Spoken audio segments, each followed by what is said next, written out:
Assalamualaikum warahmatullahi wabarakatuh. Anak-anak sekalian, ini nanti akan saya sampaikan ringkasan materi mengenai himpunan dan beberapa contoh soal. Yang akan kita pelajari kali ini adalah pertama definisi himpunan, kemudian ada himpunan bagian, sifat operasi himpunan, serta contoh soal dan pembahasannya. Yang pertama mengenai definisi himpunan, menyatakan dan penyajian himpunan. Ini yang akan kita pelajari. Yang pertama, apa sih himpunan itu? Himpunan ada bukan himpunan.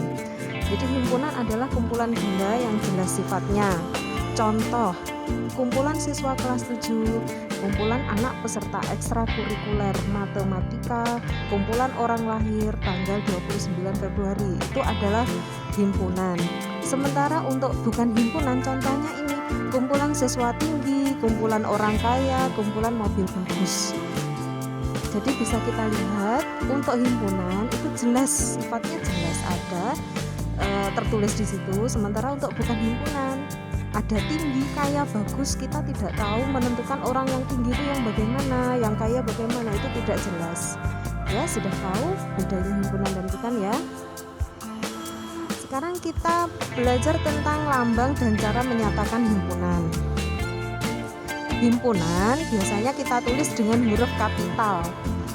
Kemudian untuk menyatakannya ini ada 3 cara, yaitu deskripsi, enumerasi, dan notasi. Untuk deskripsi kita tinggal menuliskan sifatnya saja. Jadi misalkan A sama dengan himpunan bilangan genap kurang dari 10. Ini cara menyatakan himpunan dengan deskripsi. Sementara contoh yang kedua dengan enumerasi, A sama dengan himpunan 2, 4, 6, 8. Beda ya, bisa dibedakan ya antara deskripsi dan enumerasi. Kemudian yang ketiga dengan cara notasi. Dengan cara notasi ini cara bacanya kalian perhatikan. A adalah himpunan X, di mana X kurang dari 10 dan X adalah elemen bilangan genap. Itu cara membaca. Anggotanya A siapa? Anggotanya A bilangan genap kurang dari 10, 2, 4, 6, 8. Nah, ini tadi ada beliau menyebutkan X anggota bilangan genap. Di situ lambangnya ada E.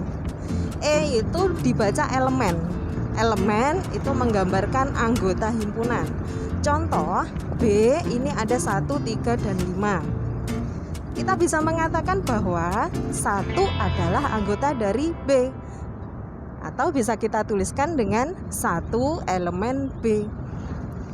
Sementara 4 bukan anggota B, bisa kita tuliskan 4 bukan elemen B. Itu ya lambang-lambangnya. Baik, sekarang lanjut himpunan kosong dan himpunan semesta. Himpunan kosong merupakan himpunan yang anggotanya tidak bisa didefinisikan, atau dengan kata lain dia tidak mempunyai anggota. Sementara himpunan semesta ini adalah apa yang menjadi fokus himpunan itu. Lambangnya adalah S. Sekarang contoh untuk himpunan kosong. Himpunan siswa kelas 7 yang berusia 5 tahun. Apakah pernah kita temui? Tidak kan? Kalau tidak ada berarti itu termasuk himpunan kosong. Kemudian himpunan bilangan prima antara 14 dan 16. Yang kita ketahui bilangan antara 14 dan 16 itu kan 15. 15 itu bukan bilangan prima. Jadi himpunan ini adalah himpunan kosong. Sementara untuk himpunan semesta, misalkan C adalah himpunan 1, 3, 5. Maka semesta C yang mungkin itu pertama, mungkin semestanya C adalah bilangan ganjil kurang dari 10, atau bilangan asli, atau semestanya adalah bilangan bulat. Jadi satu himpunan itu memiliki banyak sekali kemungkinan himpunan semesta.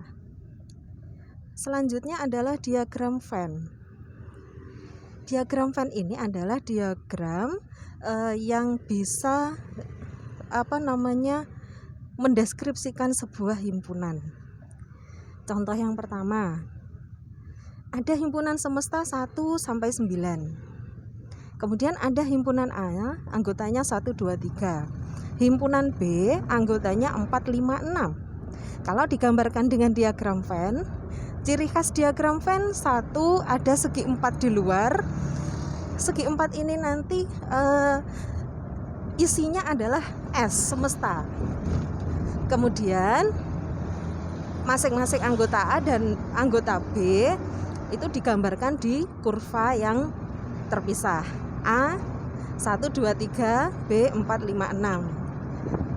Sementara yang tidak masuk di A dan tidak masuk di B digambar di luar kurva, ditulis di luar kurva, yaitu 7, 8, 9. Ciri khas yang lain, setiap anggota itu ada tandanya titik agak besar, itu ya.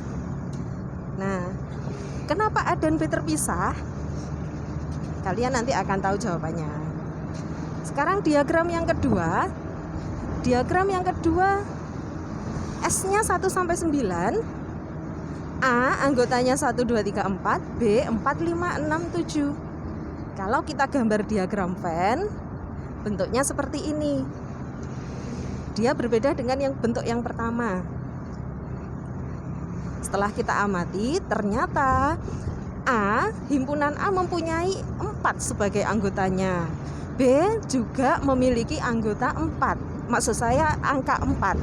Sehingga diagramnya, dalam diagram Venn, kurvanya digambarkan berpotongan. Jadi itu istilahnya berpotongan.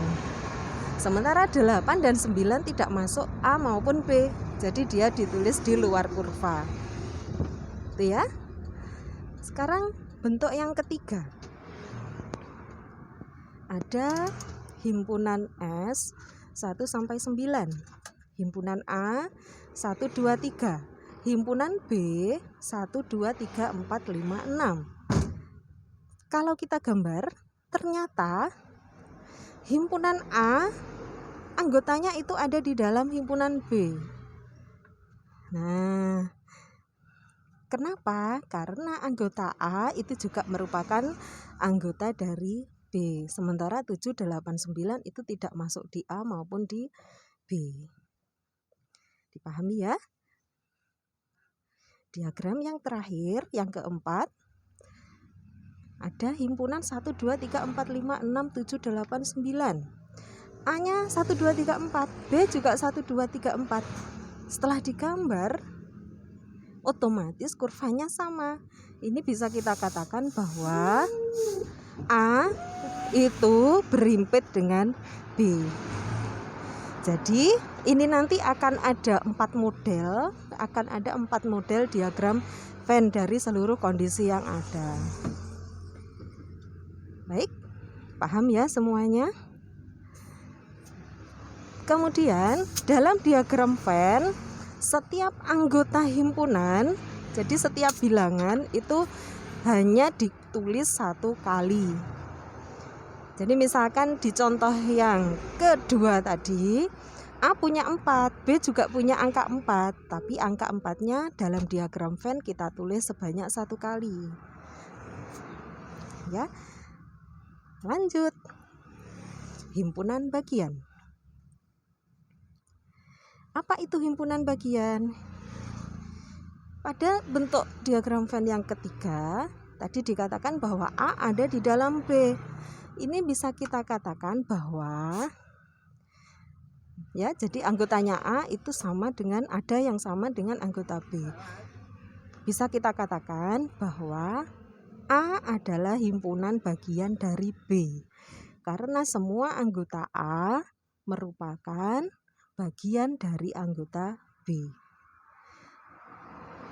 A ini adalah himpunan bagian B yang mempunyai 3 anggota. Lambangnya ini ya, ada di bawah. Oke, catatan kecil. Nanti selanjutnya kalian akan mengenal istilah kardinalitas. Apa sih kardinalitas? Kardinalitas itu adalah menentukan banyaknya anggota himpunan. Kalau kita ambil dari contoh yang ini, NS itu ada 9 anggotanya. NA itu artinya himpunan A mempunyai 3 anggota. NB 6 artinya himpunan B mempunyai 6 anggota. Lambangnya diperhatikan ya, ada NS, NA, NB. Kalau seandainya himpunan C, berarti kita nulisnya NC. Baik, untuk contoh berikutnya tentang himpunan bagian. Bulia punya himpunan A, anggotanya O, K, dan E. Tentukan semua himpunan bagian dari A. Nah, himpunan bagian itu adalah himpunan baru yang bisa dibentuk dari himpunan awal asalnya tadi. Jadi nanti kita akan mencoba dengan himpunan 1 anggota. Kalau 1 anggota maka himpunannya nanti isinya O saja, K saja, atau E saja. Ada sebanyak 3 ternyata. Kemudian himpunan bagian dengan 2 anggota. Jadi kita membuat himpunan baru yang anggotanya kita ambil dari A tadi. Ada OK, ada OE, ada KE. Jadi untuk himpunan bagian 2 anggota ini ada 3 juga. Kemudian bagaimana dengan kalau kita mau membuat himpunan baru anggotanya ada 3? Ternyata ada 1 cara, yaitu sama dengan himpunan asal O, K, dan E anggotanya. Nah, terus sekarang kita akan membuat 4 anggota. Bisa apa enggak? Tidak bisa, karena himpunan asal itu ada 3. Kalau kita ingin membentuk himpunan baru anggotanya 4, tidak bisa. Anggotanya 5 juga tidak bisa. Maka itu kita anggap sebagai himpunan kosong. Jadi semua himpunan mempunyai 1 himpunan kosong sebagai bagiannya. Sehingga kalau ada pertanyaan, berapa semua himpunan bagian dari A? Kita hitung. Himpunan kosongnya ada 1, himpunan bagian 1 anggotanya ada 3, himpunan bagian 2 anggotanya juga ada 3, himpunan bagian dengan 3 anggota ada 1, sehingga seluruhnya ada 8. Oke, kita lanjut ke sifat dan operasi himpunan. Jadi ini nanti kita akan mempelajari tentang gabungan, irisan, komplement, dan selisih. Baik, perhatikan diagram Venn berikut. Sudah diperhatikan ya? Dari diagram Venn ini diketahui bahwa S-nya adalah 1, 2, 3, 4, 5, 6, 7, 8, dan 9. Sehingga NS-nya sama dengan 9. A sama dengan 1, 2, 3, 4. Sehingga NA adalah 4. B anggotanya 4, 5, 6, 7. NB ada 4 juga. Baik, sekarang gabungan. A kalau digabung dengan B, anggotanya siapa saja? Anggotanya adalah 1, 2, 3, 4, 5, 6, 7. Ingat, 4-nya ditulis 1 kali. Sehingga N A gabungan B-nya ada 7. Sekarang irisan. Irisan itu melambangkan anggota yang sama dari 2 atau lebih himpunan. Misalkan A irisan B, di sini ternyata anggota A dan anggota B ada yang sama, yaitu 4. Berapa banyaknya? Hanya 1, yaitu 4 saja. Selisih. Selisih A dikurangi B. Selisih itu melambangkan misalkan anggota himpunan A saja, yang anggota himpunan A yang bukan anggota B.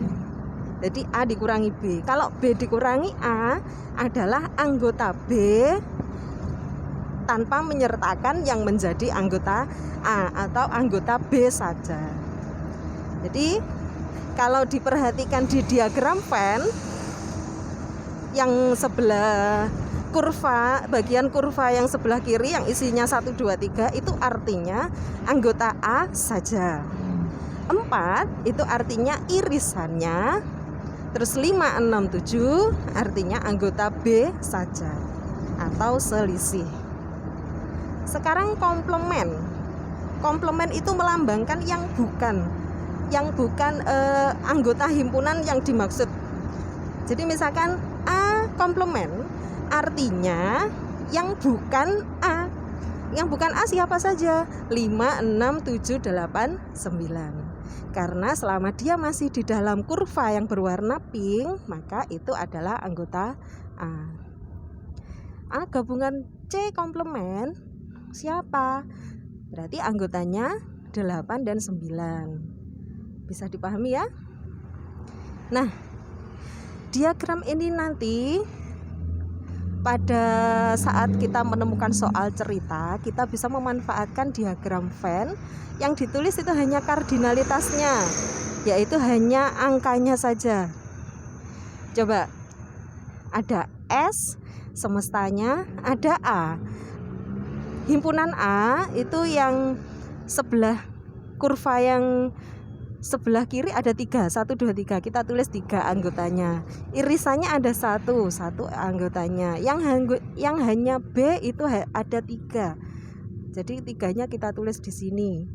Kemudian yang bukan anggota A maupun B ada 2. Jadi kita tulis angka 2-nya. Jadi diagram Venn-nya yang kita tulis itu hanya banyaknya saja ya nanti ya. Ini nanti akan kita terapkan pada soal cerita. Lanjut. Contoh soal dan pembahasan. Contoh pertama, S bilangan asli, A bilangan ganjil, B himpunan bilangan prima lebih dari 2. Himpunan di atas dinyatakan dalam diagram Venn bagaimana?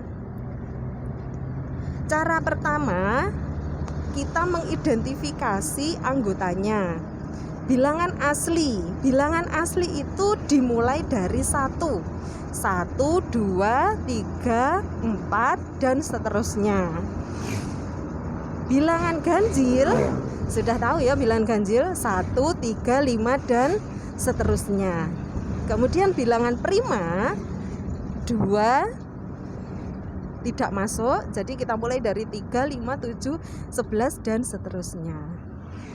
Karena B itu ternyata anggotanya ada di dalam A. Jadi semua anggota B ada di A. Maka bisa kita katakan bahwa B adalah bagian dari A. Mana diagram Venn yang memenuhi? Yang memenuhi adalah yang C. Lanjut contoh yang kedua. Himpunan K anggotanya KOMPAS. Himpunan L anggotanya MASUK. K digabung dengan L, bagaimana hasilnya? Ada yang sudah tahu? Iya, betul, jawabannya adalah A. Jadi untuk huruf yang sama itu kita tulis 1 kali saja. Yang belum paham bisa diulang-ulang video ini sehingga kalian nanti bisa benar-benar paham. Contoh yang ketiga, P adalah himpunan faktor dari 10. Q adalah himpunan bilangan prima pertama. Jadi langkah pertama kita identifikasi P itu siapa saja, Q itu siapa saja. Pertanyaannya P digabung dengan Q. P siapa saja? 1, 2, 5 dan 10. Q adalah 2, 3, 5. Ingat, bilangan prima itu yang terkecil adalah 2, bukan 1 ya. 1 bukan bilangan prima. Sehingga P gabung Q adalah 1, 2, 3, 5, 10. Maka jawabannya adalah yang D. Soal keempat, Diagram Venn di bawah menunjukkan banyak siswa yang mengikuti ekstrakurikuler basket, voli dalam sebuah kelas. Banyak siswa yang tidak gemar basket. Tidak gemar basket berarti yang berada di luar lingkaran basket. Kalau kita perhatikan angkanya itu 12 dan 7. Sehingga yang tidak gemar basket ada 19. Jawabannya C. Contoh kelima. Dalam sebuah kelas terdapat 17 siswa gemar matematika, 15 siswa gemar IPA, 8 siswa gemar keduanya. Banyak siswa dalam kelas ada berapa? Nah, di sini kita akan memanfaatkan kardinalitas dalam diagram Venn.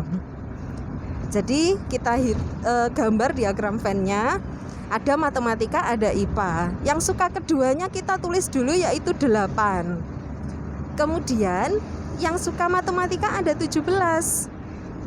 Maka yang suka matematika saja itu adalah 9 yang kita peroleh dari 17 dikurangi 8. Begitu pula dengan IPA. Jadi yang bagian kanan sendiri itu angkanya 7. Di soal tidak disebutkan yang tidak suka keduanya, maka di luar kurva ya kita tidak tulis apapun di situ. Sehingga banyak siswa itu menggambarkan banyak semestanya.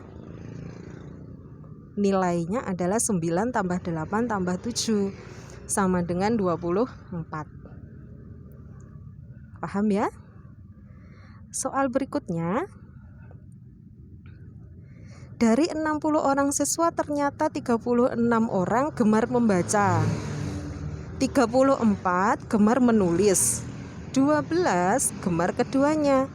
Banyak anak yang tidak menggemari keduanya adalah, jadi ini yang tidak suka berapa anak? Semestanya kita sudah tahu bahwa jumlah semestanya adalah 60. Baik, kita gambar diagram Venn-nya. Di sini yang ditulis yang 12, yang suka keduanya dulu ditulis. Kemudian yang suka membaca saja itu 36 dikurangi 12 sama dengan 24. Kemudian 34 dikurangi 12 sama dengan 22. Nah, angka 2 yang di merah itu diperoleh dari mana? Kita peroleh dari 60 dikurangi 24 dikurangi 12 dikurangi 22. Hasilnya sama dengan 2. Oke? Jadi diingat, dalam kotak yang persegi panjang itu totalnya harus 60. Ya. Jadi kuncinya di situ. Nah, baik anak-anak, saya kira penjelasannya sekian dulu. Kalau masih belum paham bisa diulang-ulang atau kalian bisa tanyakan melalui WA pribadi Bulia. Selamat belajar, jangan lupa tugasnya dikerjakan. Terima kasih. Wassalamualaikum warahmatullahi wabarakatuh.